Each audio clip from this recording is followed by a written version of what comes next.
Go. Hello, everyone. Welcome to Mini Break. I'm Gary Preston with my co-host Cindy Beal.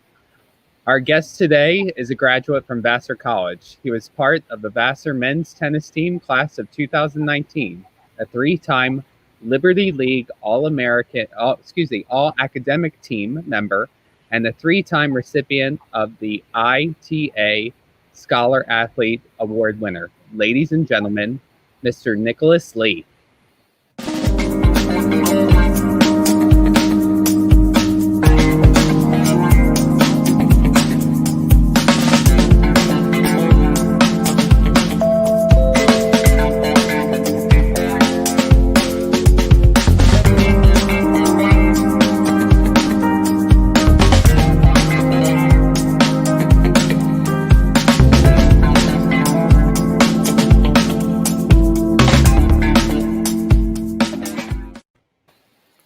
Hello, everybody, and welcome to Mini Break. Today we have our very special guest that's joining us today, Mr. Nicholas Lee. How are you doing today, Nick? Good, guys. How are you? We're doing great. And Gary is, as everybody can see, on location. He's not actually using a virtual background. He's actually somewhere else outside enjoying the weather, and that's why I can't stand him right now. So. Okay, I promise you that I am social distancing. I had a project for work that I was working on, and I am working with a coworker who will be joining us on the show today. She's a teaching pro at McCarran tennis player. She's an All-American tennis player at Binghamton University. Her name is Anna Edelman. Anna, come on in. Hey Hello. there. Hello. Thanks for having me also. Great. It's so good to see you. I haven't seen you in a while, so it's good to see you, even though you're... I think he saw you at that cardio class. Yes. Yes, I did. And I'm a little bit about that. So. But it was great to see you, and I'm glad we had a chance to get together because I love when you teach because I always walk away feeling like I've learned something or, that something is hurting, so therefore I did work. Thank you so much. It's a pleasure to have you on the court and a pleasure to be here. I love what you guys are doing here. Thank you. And Nick, it's great that you're here because we've literally, I think you were one of the top 5 people that we wanted to reach out to and talk to when we first decided to start doing all of this. Thank you. And, this whole quarantine thing has really gotten under everybody's skin. So how are you dealing with the whole quarantine lifestyle now? Because it's a lifestyle now. It's no longer just a thing. It's a lifestyle. It's a good question, Sid. Definitely better than at first. So I'd been working in Madrid. Ooh. And so I came back to New York late March because I did not want to get stuck in Madrid. So came home, locked myself away from my family said hi quickly, locked myself away for 2 weeks, watched a ton of Netflix, every show under the moon, and just hanging out and still teaching remotely from New York. So, well, that's great. So before we actually get started with all the questions and putting you under the spotlight and making you answer things that you probably don't realize we're going to ask you about. We've decided to start doing a new game at the very beginning of every show called Two Truths and a Lie. So this way people can start to get to know who you are and know a little bit more about you. I think I'm going to wait on that for a few minutes so we can have a few more people join in.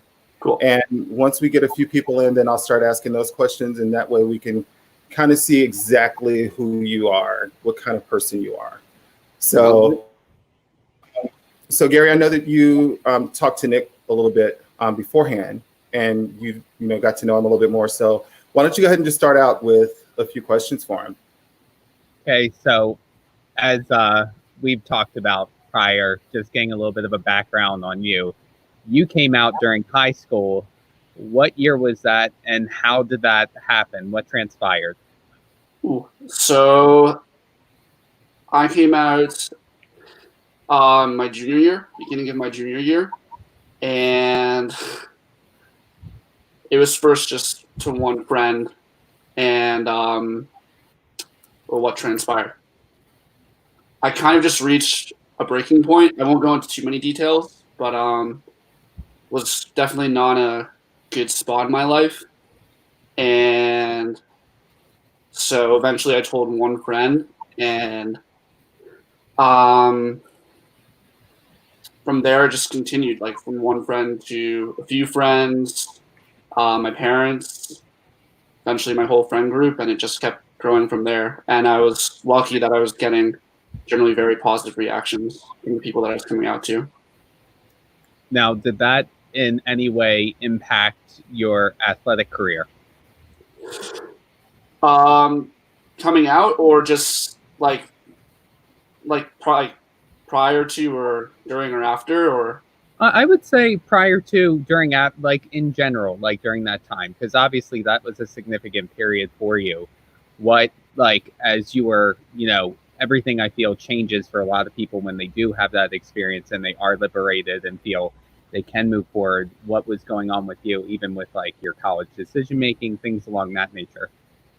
So that's such a really good question. And so this was all around, so junior year is the time where you're really, for sports, like looking at colleges and looking at getting recruited. So I guess there was a lot of identity development for me during that year, as I was coming out and figuring out what type of college I would see myself at. So I was looking at small liberal arts schools in the Northeast that were just known to have more progressive environments. And so I'd say on the one hand, yes, it was helpful for me coming out, like just in regards to mental health. Like I started seeing a therapist as well. But on the other hand, I still wasn't necessarily out in the sports environments I was in. So, and that's why like I always like to say that it's coming out. I mean, as you guys know, it's not a one-time thing. It's something you're always living. So there were still sports environments where I wasn't out. But obviously the being able, like feeling some sort of liberation, and being a little more true to myself just more and more over time definitely helped with my tennis game, and also definitely influenced where I wanted to play tennis, which was at Vassar College. And then you ended up going, obviously you went to Vassar, great school. So you were helping out create the LGBTQ student athletes groups. How did that come about? Yeah, so from my freshman year there, I was involved with the LGBT plus center at Vassar, whether it was just like attending events and getting to know the people that worked there, whether it was like faculty or student interns. And because Vassar is known to be such a progressive place, there's a huge LGBT plus presence, not just on the campus, but within the sports there as well. And so I think people started seeing a need for that intersection to be addressed between sports and between being LGBT plus. So even though it is a progressive campus, there's still, and I think this is at a lot of small liberal arts schools or colleges in general, there is that divide between athletics and the rest of campus sometimes. And the people in athletics generally do not represent the demographic of a collegiate institution whatsoever. So we definitely saw that at Vassar, there needed to be more work around and more support for the LGBT plus student athletes. And so during my senior year, I, along with a captain on the women's basketball team and a few other people, decided that we should work with Vassar Athletics to form that group. Now, was this during your freshman year, or did you wait a couple of years before you got involved? So I So the group was officially formed. So we call it the QTMB Student Athlete Working Group at Vassar, which stands for Queer, Trans, and Non-Binary. And so we formed that during my senior year, in partnership with Vassar Athletics, and received a lot of help from the head of student athlete welfare. But prior to that year, I'd already been addressing that intersection. So, for example, my sophomore year, I worked to bring Chris Mosier to campus. Do you know? No, I'm not familiar with who that is. So Chris Mosier was the first openly trans male to run for to participate on Team USA in is either the duathlon or triathlon. And so I'd actually met him in high school, and then I saw him in a Nike commercial for the 2016 Rio Olympics. And so this was the summer going into my sophomore year, decided try to see if I could get in contact with him. Was able to do so, and he came and spoke at Vassar. And so that was promoted by the LGBT Plus Center at Vassar, as well as Vassar Athletics. So that's kind of when we really began to see that intersection really connect and build. Okay, great. So we have a couple of people that came on that wanted to say hello to you. David Ebershoff, I think I said his name right. I hope I did. Yeah, David Ebershoff. And also Mr. Brian Bradley, who has Brian. given us a lot of life when he came on the show. So we always thank him very much whenever we can. So they wanted to say hello. So we thought we'd put that out there real quick for you. Hey guys, thanks for joining and watching. So I think now is a good time that we can go ahead and do our 2 truths and a lie real quick, so that we can start asking what you are and who you are and so forth and so on. So the first one is, and hold on, let me do it this way, so that way we can put you on the spot really, really well. All right, so Nick says that he has met comedian Lisa Kudrow and made her laugh. Number 2 was actor Taye Diggs once picked up your tennis racket and told you it was cool. And finally, number 3, you ran into comedian Pete Davidson while he was on his way to attend his little girl's college graduation. So again, everybody, just so that you see it, 1, he met comedian Lisa Kudrow, made her laugh. Taye Diggs thought that his tennis racket was cool. And he met Pete Davidson while he was on his way to attend his little sister's college graduation. So come up with your answers, put them in a little bit later on at the end of the show, and we will find out exactly which one was the lie. Gary, do you think you have an idea of which one? He had a poker face on the whole time, so I figured like a flinch or something would come out of that, like a spastic colon type thing. But I have an idea on what it is. Well, unlike you, Gary, everybody doesn't not like Mariah Carey. Oh, anyway. It's already coming out. Everyone loves her from 95. I love her from 95. So, great. I'm just hoping that she sees this and wants to come on and say something to you about it. And I would address the letter that she never wrote back to me, because I was a true fan of hers. I hope she's watching this right now. Thank you, Anna, for calming him down. Are you working on getting Mariah on sometime? Anyway, if they want a Grammy, a Pappy, a Mammy, I don't care. Bring them on. Let's talk. As long as they know something about tennis in the end, I'm good. So just to dig up a little bit more on you, I know that you've written several articles with Outsports.com, and that, I mean, I've read pretty much all of them and liked all of them. How did you get started with Outsports.com as being one of those, contributors? So my New Year at Vassar, I wrote an op-ed for our school newspaper, and it was about identity bias at Vassar, and I just spoke about my experiences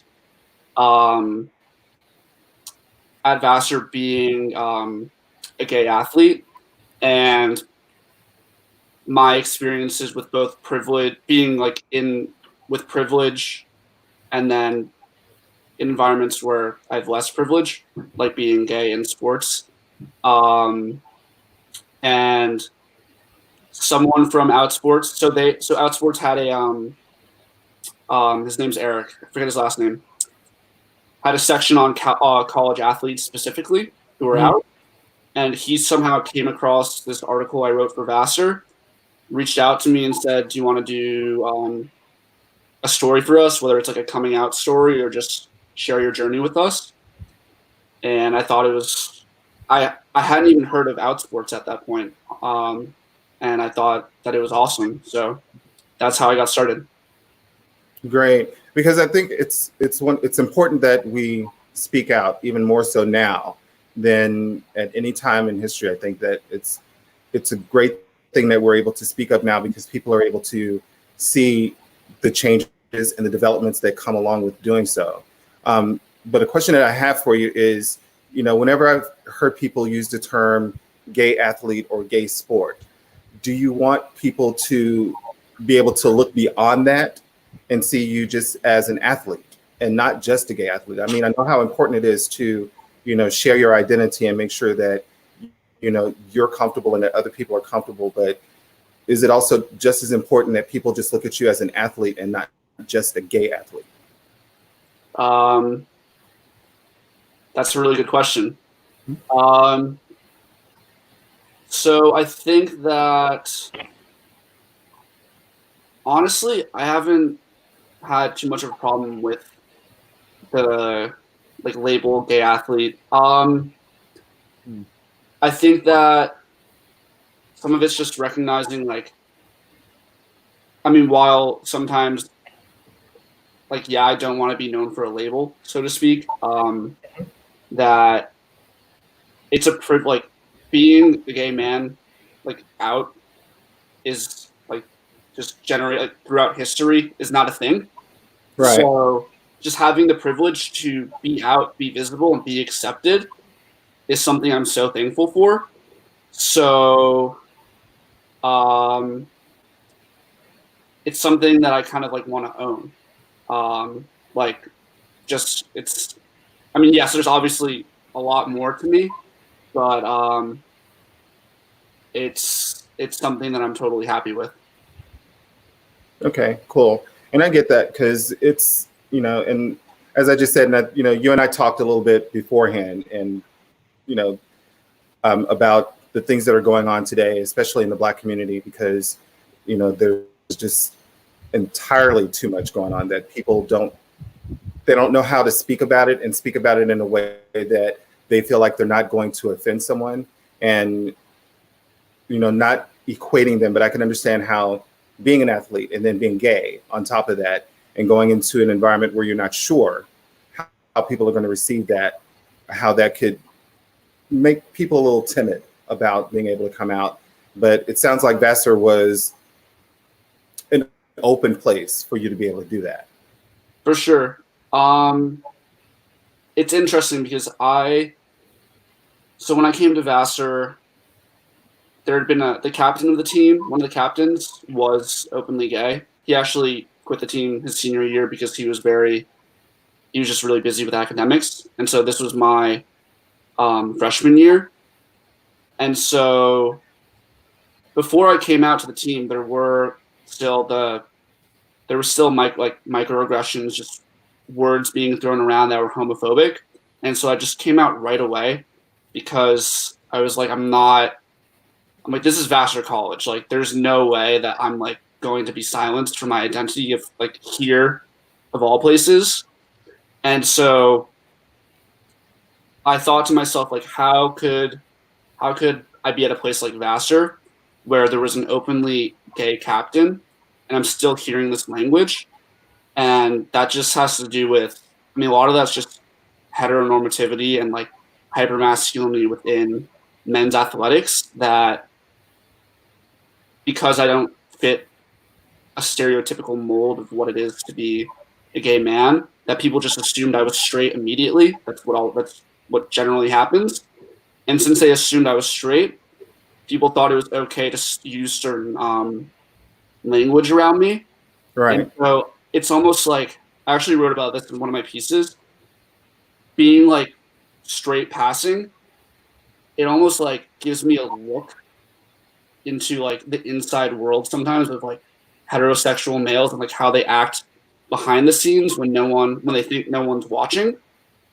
And so I think that experience where me being straight passing,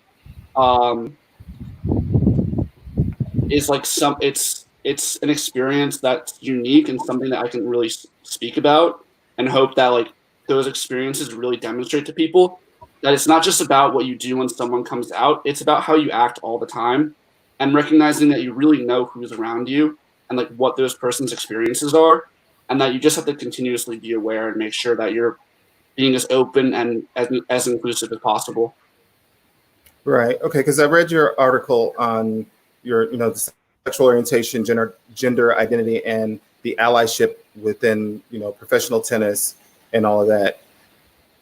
Tell us a little bit more about that, and also, can you equate, part of that to what, you felt like you were just talking about at Vassar with, being able to meld into the, I guess, straight boys club, with other athletes.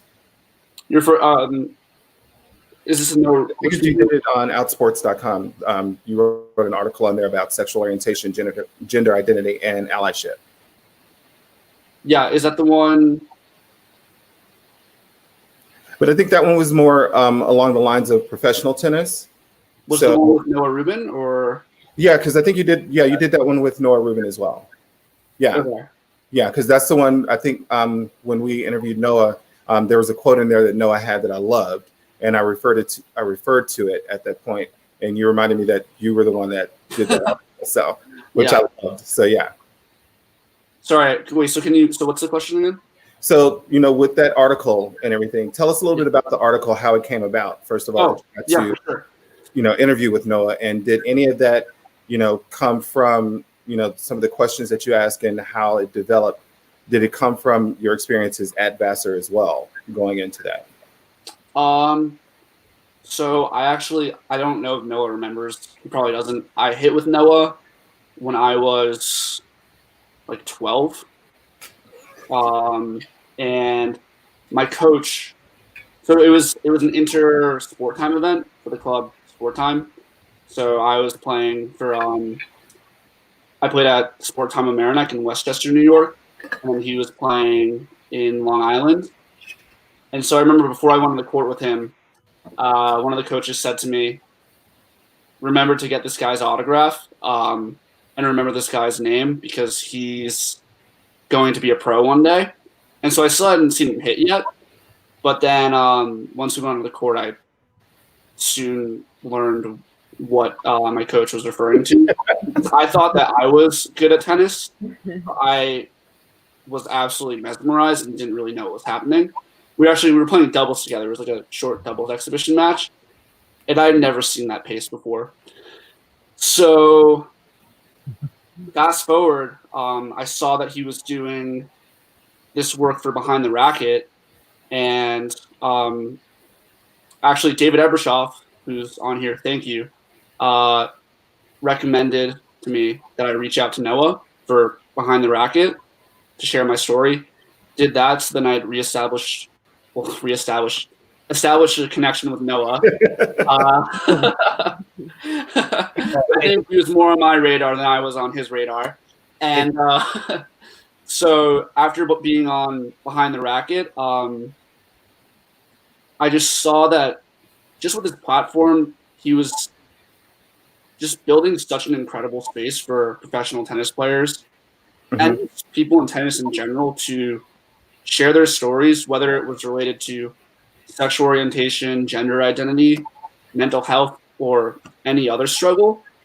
And there's been quite a few people on there that are gay, bi, or lesbian that have shared their stories. Like, besides me, there was Jason Collins has been on there, who's huge into tennis. Alison van Oudvank, I think I'm pronouncing her last name right. and a few other people as well. So I thought that would be something that would be interesting to cover, because even though Behind the Wall is not created for LGBT plus people specifically, the fact that we're having so much visibility on there, and it's from a professional tennis player, I think is something that's really amazing and so important. And so that's why I wanted to share that, because I think, like, as I said, like, what he's doing is great. And the fact that as a heterosexual male, he's using his platform and his likeness to create that space and help elevate our voices and share our stories is something incredible. And so I just thought it would be something great to share on Outsports.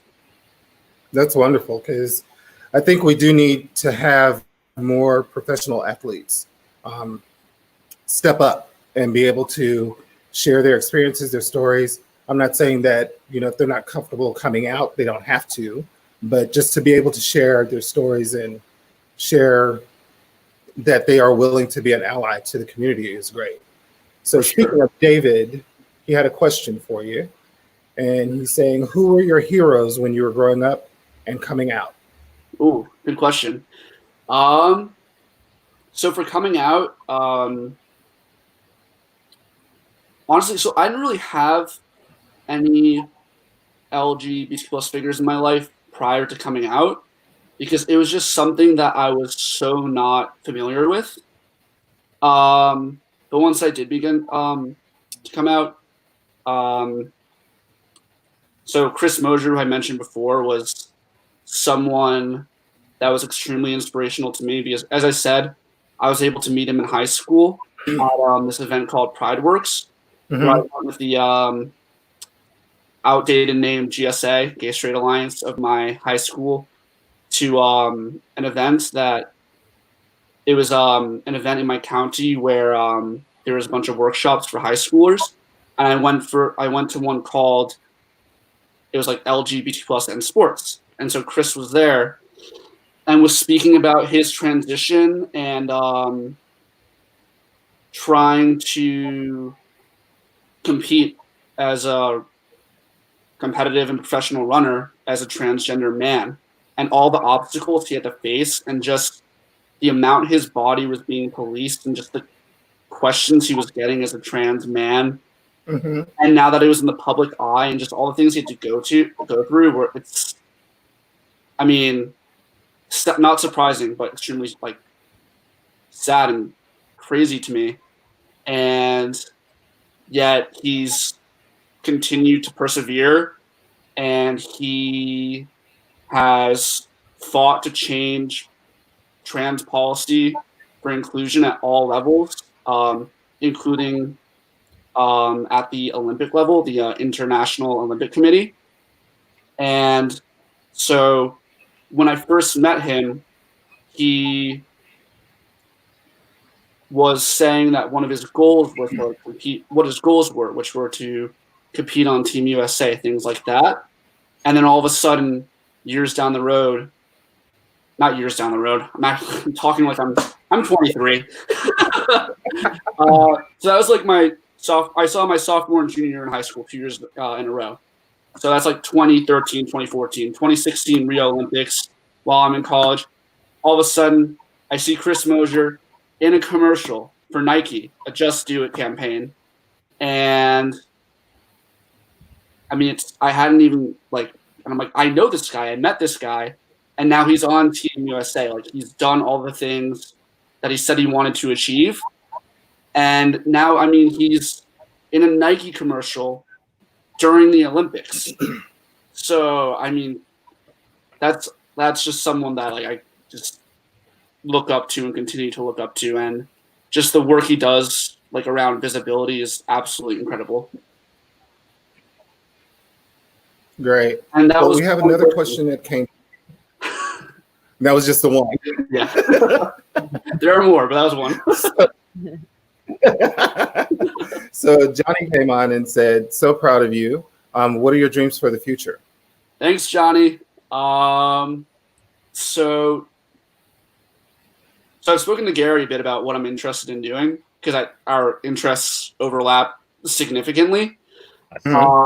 So I want to be So I want to be a sports psychologist, and so there's many reasons for that. Just I've grown up in sports all my life. Tennis, obviously, but like age 4, I tried out hockey, soccer, basketball, baseball, taekwondo, and then tennis. And so whether it was rec sports, travel sports, playing tennis tournaments, playing in a travel league for baseball, playing football or basketball or another sport in the street with my friends, I've always loved sports. So I've had incredible experiences in sports, but I've also had terrible experiences in sports, traumatizing experiences in sports. And I've had great coaches who are really inspirational. And I've had coaches who've said things that were really like harmful for me mentally that I still remember. And so I think that sports is a place that has the potential to bring people together so much.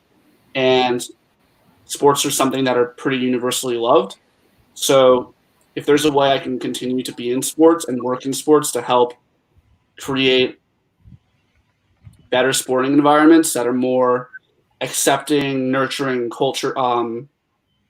cultivating, where mental health is addressed more, where people can play more openly and authentically, be their true selves, and be happier as well, then that's what I'd like to do. And I actually studied psychology undergrad at Vassar as well. So it's a perfect intersection between the things I like to do, which is sports and psychology. Yeah, I mean, I think even Sid, I'll put in the equation with this, we can all contest that we've all had coaches or experiences that have been similar to what you've been through. Obviously, I don't know your background with that, but that's one of the main reasons why I wanted to be a part, is being a sports psychologist as well. So I completely understand. Now, I want to take it a step back. You graduated from Vassar, and then we want to talk about what was your plan after that? What were you looking to do? So after graduating from Vassar, I majored in psychology and then also Hispanic studies. And so I studied abroad for a semester my junior year in Madrid and lived with the host family there. Absolutely loved it. Fell in love with the city. Loved my host family. It's like a home away from home for me. And so I decided that I wanted to go back there if I could, find work there, which I did as an English language assistant in Madrid, just to spend a year or two there, because I still wanted to grow into myself a little more. And also, I think it's a good opportunity to grow up a little more and kind of make a transition into semi-adulthood, so to speak, before moving on. And also regarding just learning another language, since I'd been working on it for so many years, I didn't want to lose all that I learned. So I thought it was like the perfect time to capitalize on that opportunity and go to a Spanish-speaking country. Awesome. So real quick, we have a question from Chip Hines, who seems to be one of your adoring fans. He was wanting to know what your experience was like on the NCAA tour. In the end,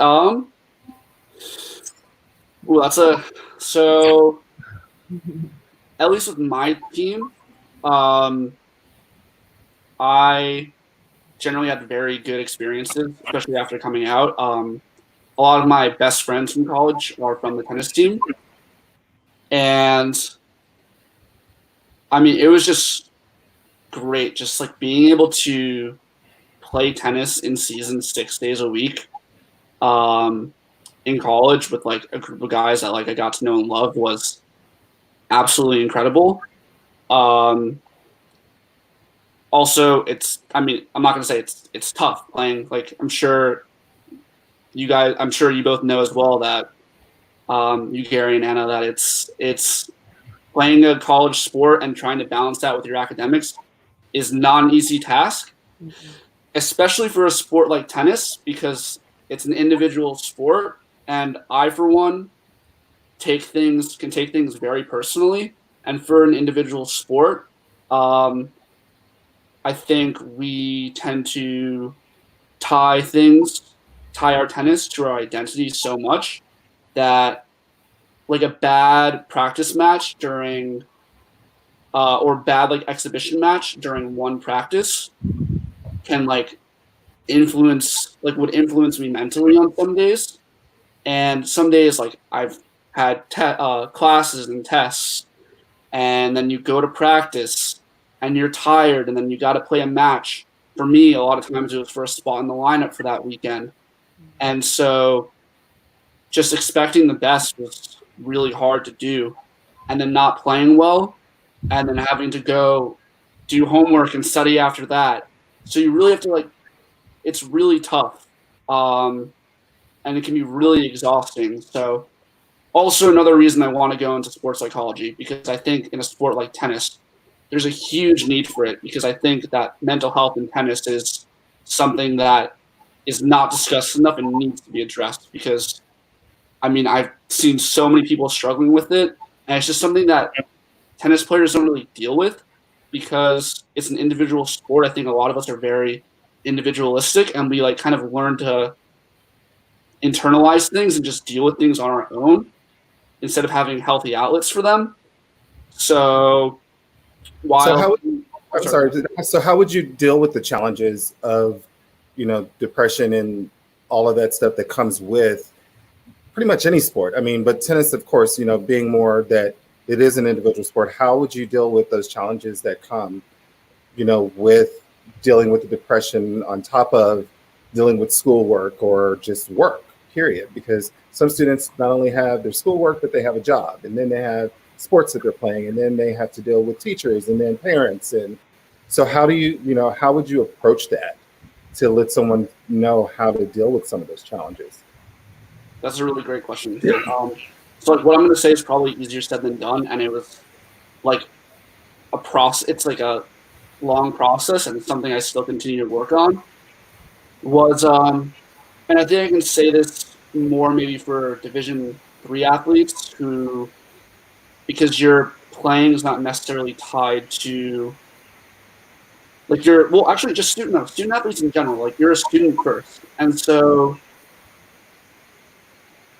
if you're not, the majority of us are not going to be professional athletes. And just really remembering why are you playing the sport, and what are those moments that make you happy, and that also realizing none of us are perfect, and that you can't even the best of the best say that they're off the majority of the time. So for me, it was learning to just enjoy the experience more. And also, once I started doing that, I actually realized I started to play more freely, and then my game actually started to improve because I wasn't worried about I wasn't being as hard on myself, and just playing for myself a little bit more and not really worrying about results at the end of the day, the wins and losses. For tennis, you play a gazillion sets. You're going to lose. You're going to have bad days. You're going to shank a shot. And so it's being able to take a step back and just enjoy the sport, honestly.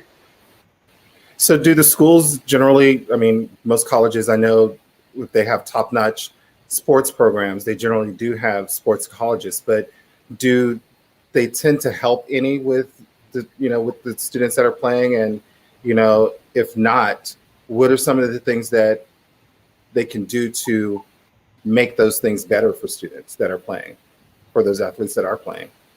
The administration, or sorry, do you say the administration? Or the administration, or because usually a lot of colleges, especially if they have top tier players in top tier athletic programs, they tend to have a good sports psychology program or a program where the students can go in and talk or just discuss whatever's going on. Because I don't know, Anna, when you were at Binghamton, did they have anything like that there? They did. I actually didn't take advantage of that, which I should have, but they most definitely had that for all of the athletes. Yeah. So did Vassar have something similar there, Nick? No, because like most like Division III institutions, they just don't have the athletics department doesn't have the budget to support like a full-time staff of like sports psychologists. So obviously there is the so Vassar like athletics was really good about promoting the counseling center on campus to the athletes and making sure that athletes who needed that were taking advantage of those resources. Because I think our administration was very aware of these things. So while we didn't necessarily have anyone who specialized in sports psychology, they were very aware of making sure that the athletes were getting the help they needed, hopefully. Sorry, yeah? No, and to piggyback off that, I mean, I myself transitioned D1, D3. You know, a lot of people think if you go D1, it's no disrespect at all whatsoever. So I choose my I'm at her house. You know, they think it's like you made it type thing, and that's not necessarily the equation. Sure. That's outside of sports psychology. I very much appreciated my time at Jersey City University, and I was playing volleyball. I had stopped tennis, so I feel there's advantages to the Division III where it gives you the flexibility to, this is what I'm going to be working towards, having an internship and having those other needs that even though if you don't have a sports psychologist on hand, I think it's almost full circle that you have the ability to be kind of complete in many aspects of having relationships with friends, you know, being able to, you know, do certain things that you wouldn't normally do on a schedule. And Anna, you know this, your schedule is pretty intense at Binghamton. So, I mean, a lot of people can contest to that. I think, you know, not knocking D3, even from the standpoint of competition, you know, everyone think, D3 is, you know, based off of, you know, the ability. No, it's based off the size of the school, and especially men's tennis in the United States. I can even say from a volleyball standpoint, there's Division III schools that can easily beat D1 and vice versa and beat up on one another left and right. Johns Hopkins University always used to go toe-to-toe with University of Maryland every single year. So I get what you mean as far as the budget goes. I think there's advantages and disadvantages to both, especially with the rate of it. So, no, totally. Because when you're at that small school, they're like administration, et cetera. They can't really avoid you because I mean the student to faculty ratio it's so much smaller. It's really intimate. So, but a lot of people that work at people that work at Vassar, that's why, and like one of the reasons why I love Vassar is that's why they're there, is they want to build those relationships with students and really help them. So, and another thing to add to what you were saying about Division I is there's also so many international players in Division I too who are coming over, and it's like that's kind of like their way in to get that scholarship and to get the education. And so that's like a whole other layer right there, I think. And so especially in tennis. Yeah. It's all European. Yeah. Russian, but she's American, so yeah, we can have a conversation. It's fine. God, I'm gonna get hit. But no, I agree. I think again, there's advantages to all angles, but there's disadvantages as well. I think for Division III, especially from having a crappy practice, which, you know, I had even with volleyball where I'd be frustrated and there was little I could do. There is a sense of, you know, you do carry that with you off the court. even at the Division III level. Because you're still playing for a purpose, even though you don't have a scholarship. You're still playing for pride. Mm-hmm. And it's even, I think, a little bit more damaging if you're not on a scholarship and you've been a starter, and then someone comes in, takes your spot, or something happens. It's like, ugh, I'm sitting the bench. Now, where am I now? It's kind of like you have to reset. For sure. And it can be a little bit more devastating because you don't have, quote unquote, much to work with because of the label of D3. So, Sure. Well, let's talk about the GLTA community for a second, because, you know, I know you guys have played with the pros and all that good stuff. Yeah. But how do us common folk,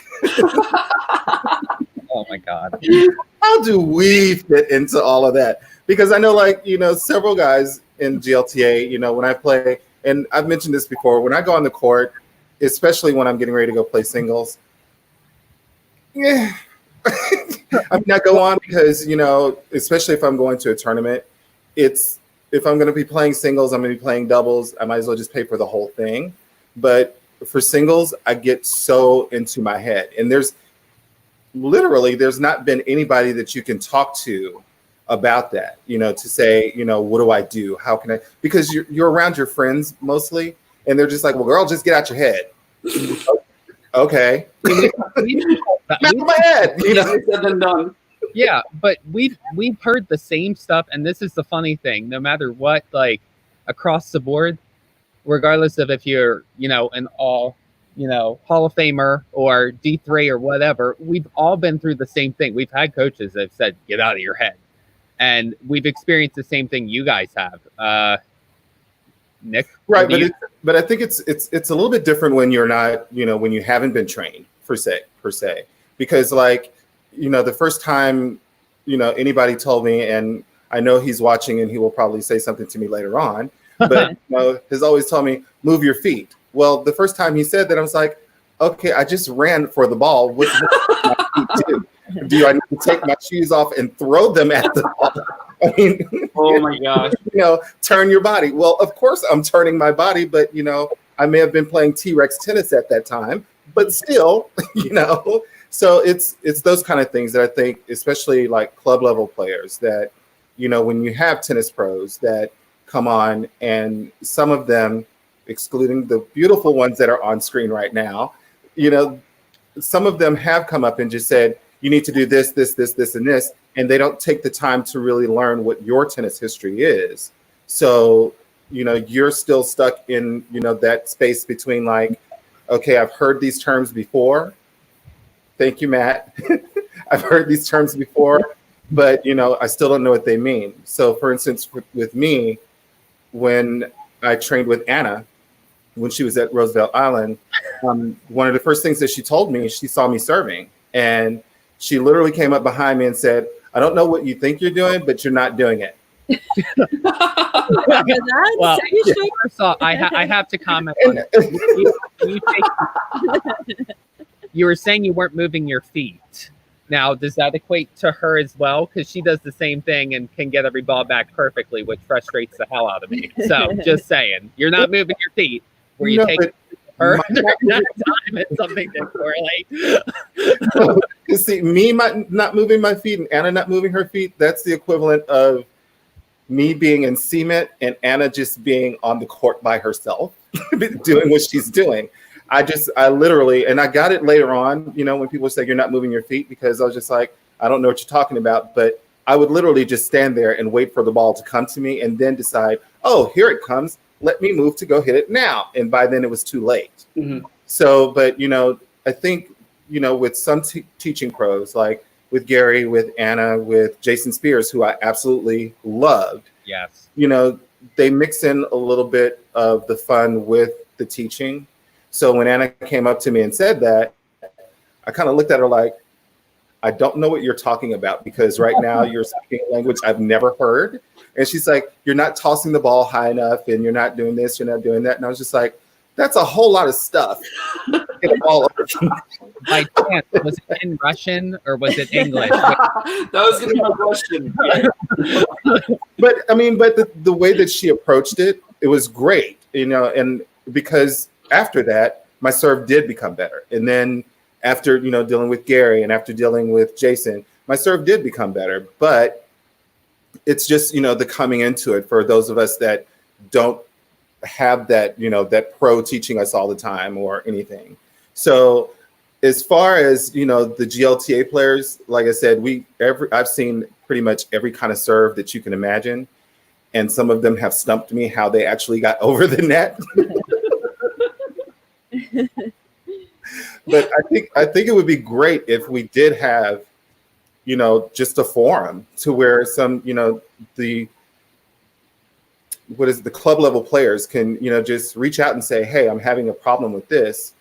What are your suggestions? Because I think in the GLTA community, in the gay community, period, we have so many contacts and so many people in our network, but we don't take advantage of them.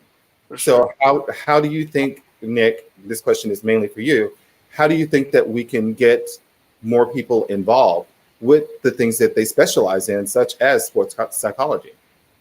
So I agree 100%. And I think that, so I'm sure you've all heard the phrase, it's 50% mental, or it's 70% mental, or whatever it is, that at least half the game is mental, or 90% mental.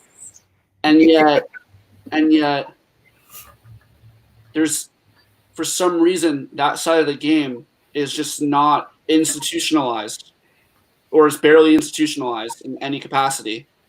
So there's maybe some a few pros and then a few D1 institutions that have sports psychologists now. But like you're saying, what about the rest of us? And so whether it's sports psychologists making information more accessible, and going around giving lectures, doing workshops with coaches or something, having a yearly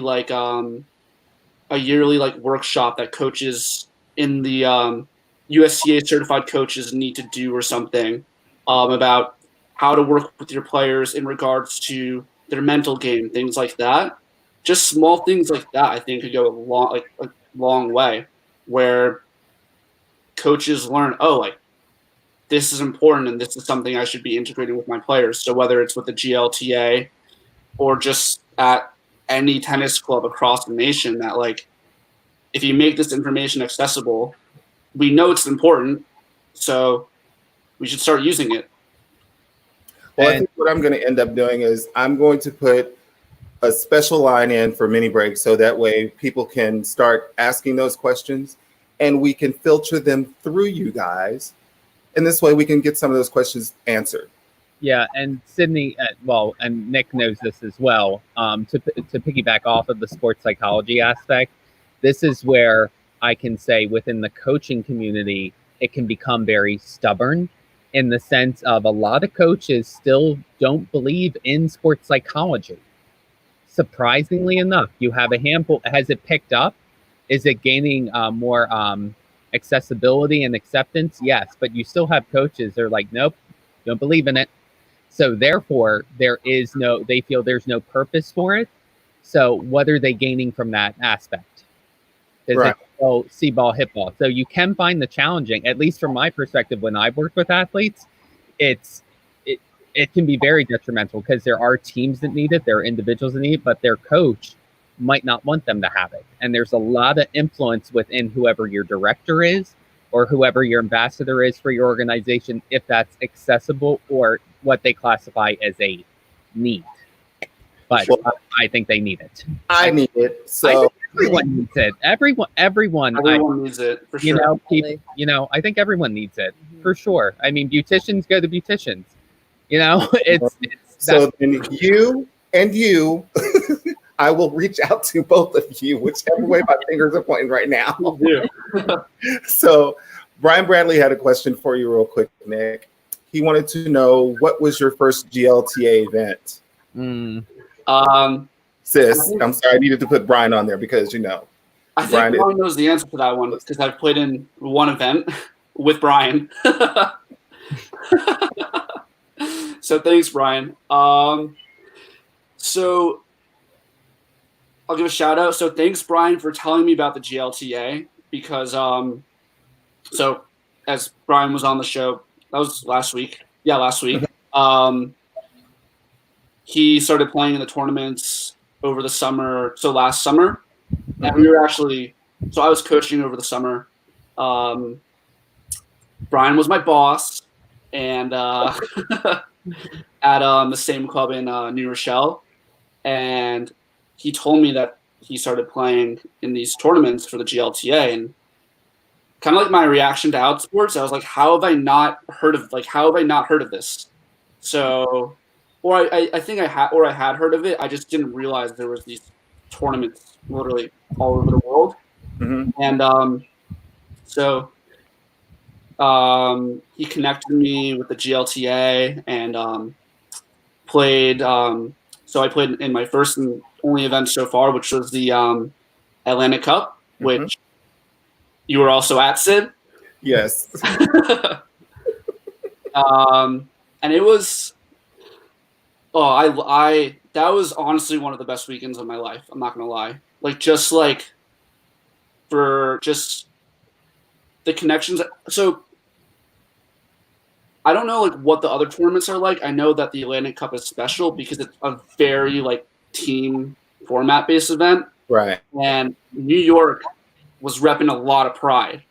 So I was definitely feeling that aspect to it. So I don't know what the other tournaments are like if they're more individual.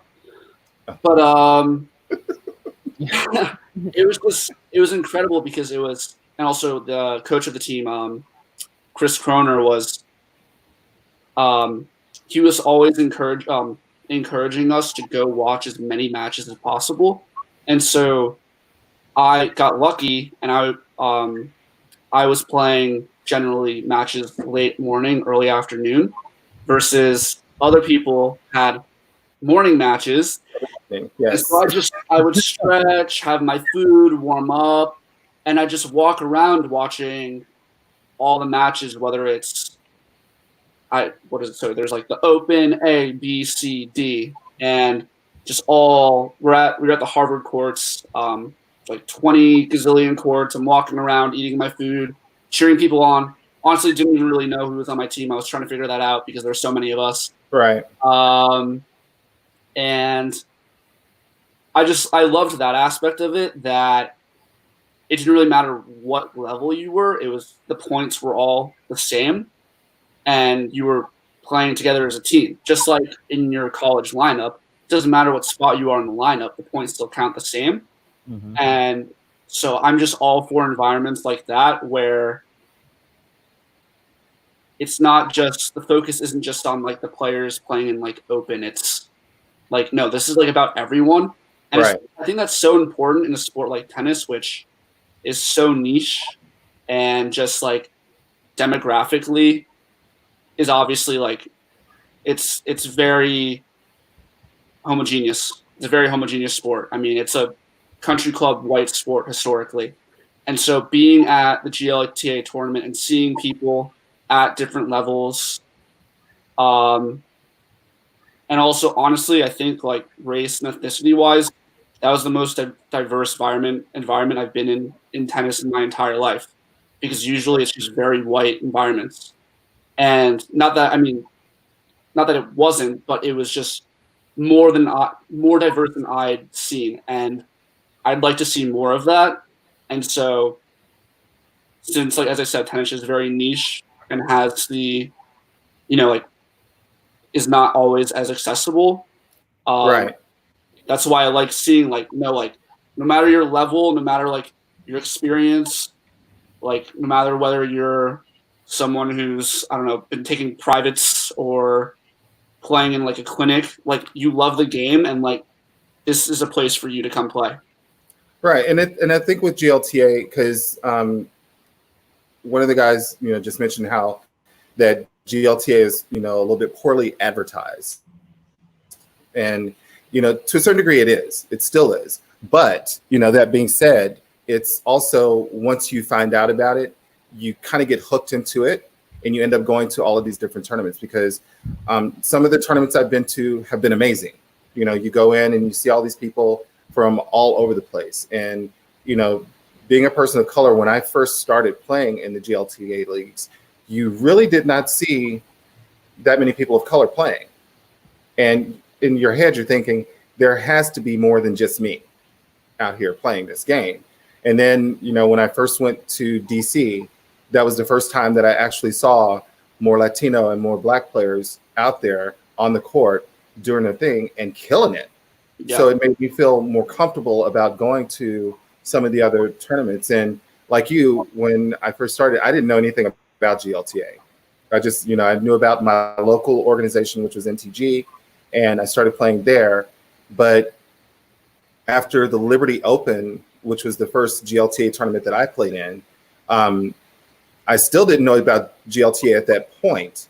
But someone said, oh, yeah, you should go to the next tournament. And I was just like, well, how do you find out about them? And it was more word of mouth rather than, someone from the GLTA reaching out and putting information in the player bags and all of that. So it was all word of mouth, which was, it was great. But at the same time, if you're a new player coming in and you don't have someone that knows anything about GLTA, then you're not going to hear about it until like years later, which is sad because I think it's a good, good organization that you can, find some of your great friends, new good friends with, and be able to go out and play. Because DC, Fort Lauderdale, Tampa, Orlando, all of those have been amazing, that I've gone to. And when Brian told me when we were on the phone or last week, he was just like, yeah, Nick came and, he played and he did such a great job. And in my head, I was still trying to think, I was just like, why don't I know who Nick is?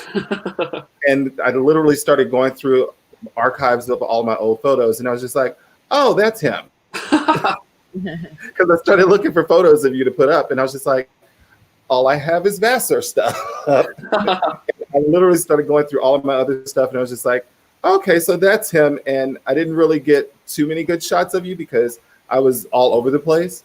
But I do have them. Just so you know. I'd love to see them too. I don't think so. Well, that adds that. I'm more curious now. I'll get those to you at some point. But Chip Hines has another question for you. He says, when are you bringing back the gosh look?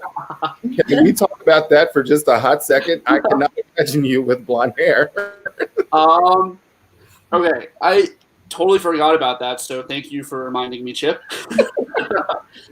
So we made it a thing that at Vassar during spring break, we would go to LA for a week to play matches. And we decided to make a statement. And so we brought out the bleached and dyed hair. Some people even bleached their beard, which was absurd. I had one friend who bleached his beard, and yeah, it was nuts. But see, but I need like pictures of this. Yeah, well, you think, but so Chip, to answer your question, I don't know if or when it's coming back, but it had its moments, and so did it. Is that why you're growing out your hair now to like get rid of it, like cleanse or something, and then you're just gonna chop everything off? Like, is it like? There's a lot of subconscious things going on with my hair that I don't know about that have to do with my past, I think. So it wasn't blonde at first. It was still. I was trying to be a silver fox. Yeah. That was the goal.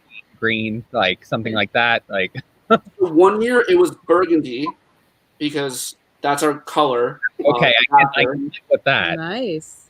And then the next year, I wanted to go for the Anderson Cooper look.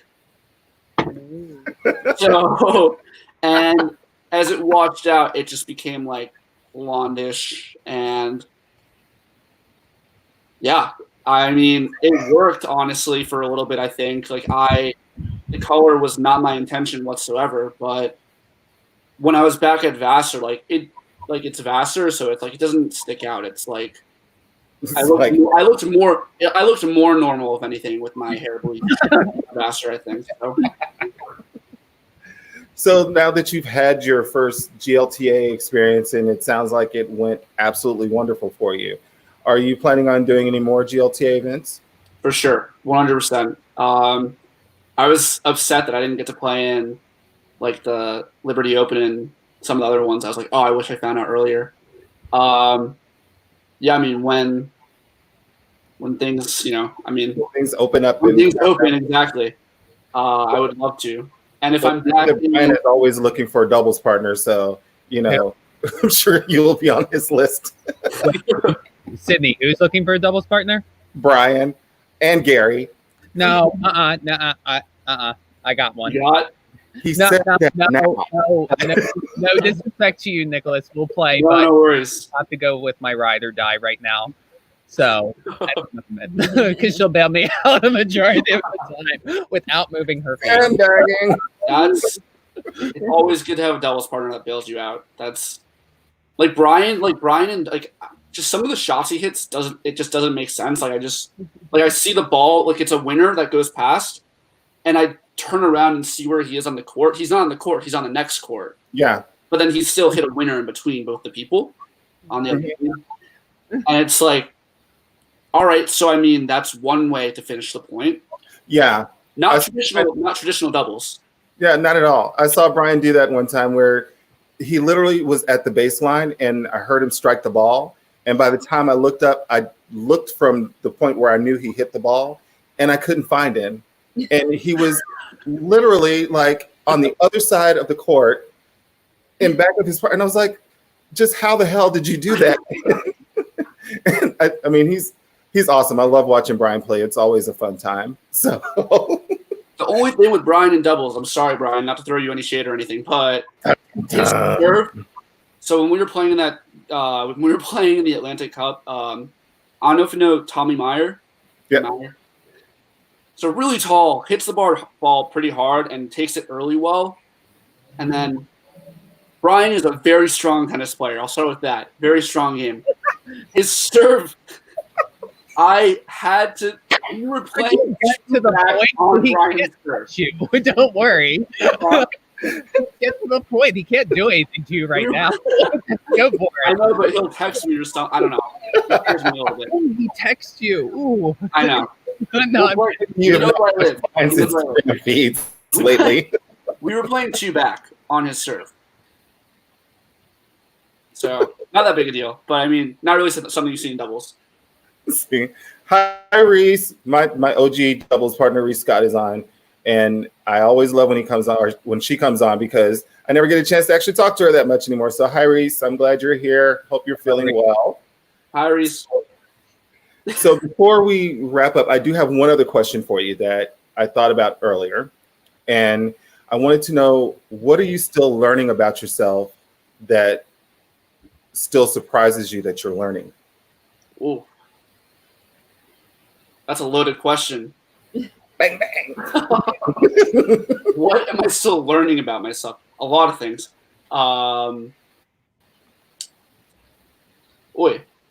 So I guess when it comes to tennis, I mean, something I just noticed hitting today was I have not been hitting that much recently, but just playing freely, like I feel like I've been playing as well, if not better, than I ever have. So really just like being like loose out there and being confident in your shots and like finding that zone and that rhythm, like goes a long way. And like, so that's what I love about tennis is like, I always find a way to surprise myself when I'm playing, whether it's just, and when you're playing free, you also kind of let the racket do a little, like you get a little more creative, like you hit shots that you might have not even ever hit before. You realize things that you couldn't even have done before. And then like I've had a few reactions in the court where I'm like, oh, didn't know I could hit that shot. Or it's because outside of like a really competitive environment where you're just drilling, like you have that freedom to explore a little bit more. And I just think that's important for all tennis players at all levels to be able to do that. So I'd say that's one thing. Okay. So one other thing is, if you could tell or give a piece of advice to, athletes that are, just starting out or, going into college and trying to find themselves, what would that be? One, like, you deserve to be in athletics just as much as everyone else. Sports are for everyone, regardless of your sexual orientation, gender identity, race, ethnicity, ability, anything. Like, sports are for you. And if you want to be there, you have a right to be there and own that. And always, like, remember, why did you start that? Like, why did you start the sport in the first place? Like, I mean, unless you were forced into it, like, completely.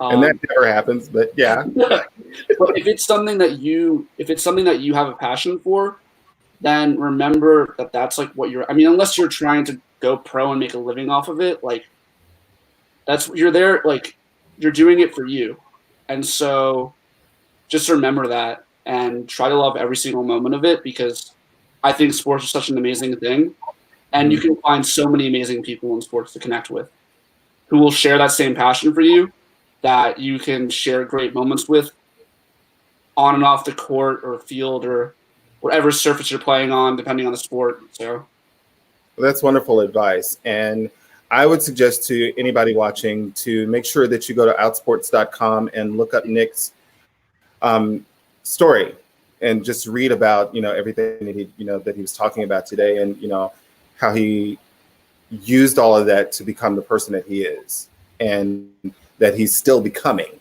I should say. But, getting past that for just a hot second, now we're going to go back to your two truths and a lie, because what's up with Nick? So this is intense. This is intense. So, Gary, do you have your answer ready? Yep. Anna, do you have your answer ready? Oh, yeah. Okay. All right, everybody. So earlier on, we asked, Nick some questions, and we found out two truths and a lie about him. And the first one was that he's met comedian Lisa Kudrow and made her laugh, which is hard to do because she is funny. She's extremely funny. She is. Also, that he met actor Taye Diggs, and he once picked up his racket and told him that it was cool. What kind of racket do you use, by the way? Currently, Babolat Pure versus Aero Tour. It's a long name. Okay, and back then when Taye Diggs thought it was cool, what were you using? Well, I can't say that. Okay, because that'll give it away one way or the other. Did Taye Diggs ever see? Do I even know who Taye Diggs is? Does he know me? I don't know. We'll see. And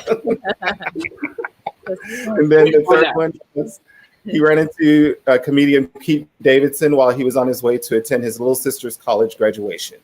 So again, that he has met Lisa Kudrow and he made her laugh.